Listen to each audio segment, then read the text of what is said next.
جس بلڈنگ میں رہتا ہوں وہاں ہمارے اسٹور روم میں چند دن پہلے کہیں سے ایک بلی نے آ کر بچے دے دیے۔ میں اسٹور میں لاعلمی میں داخل ہوا تو مجھے بلی کے گھرانے کی آواز آئی۔ مجھے لگا کہ اگر میں چند لمحے اور رکا تو بلی مجھ پر حملہ کر دے گی۔ دوسرے دن بھی ایسا ہی ہوا۔ بلی تو مرنے مارنے پر تلی ہوئی نظر آئی۔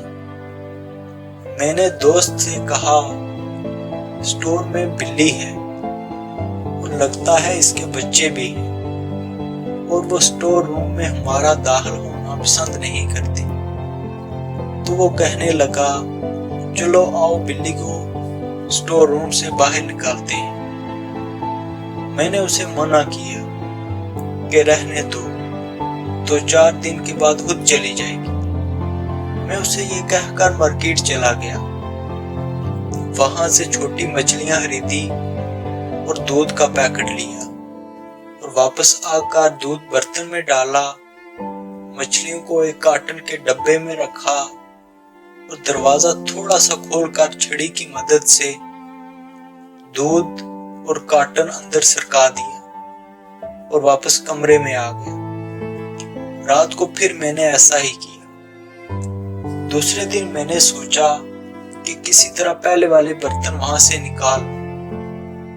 میں نے چھڑی کی مدد سے برتن باہر نکالے۔ اس دوران بلی خاموش بیٹھی رہی، وہ نہ گرائی نہ حملہ کرنے کی کوشش کی۔ مجھے بھی کچھ حوصلہ ہو گیا۔ یہ سلسلہ تقریباً 12 دن چلتا رہا۔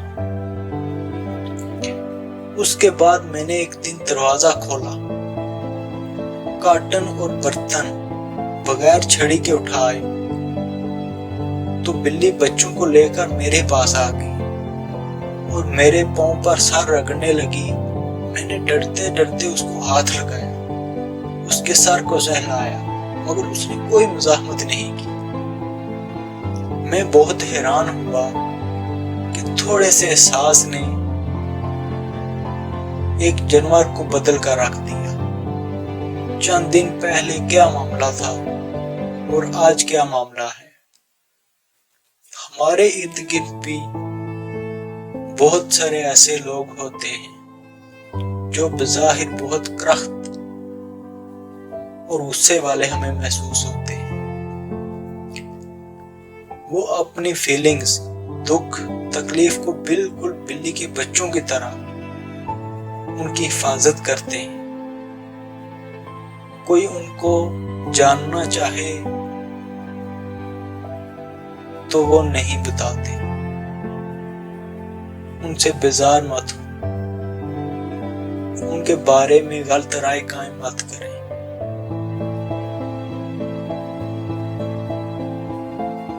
پیار سے ان کا احساس کریں، ان کا خیال کریں بغیر کسی وجہ کے۔ وہ اس بلی کی طرح آپ پر نچھاور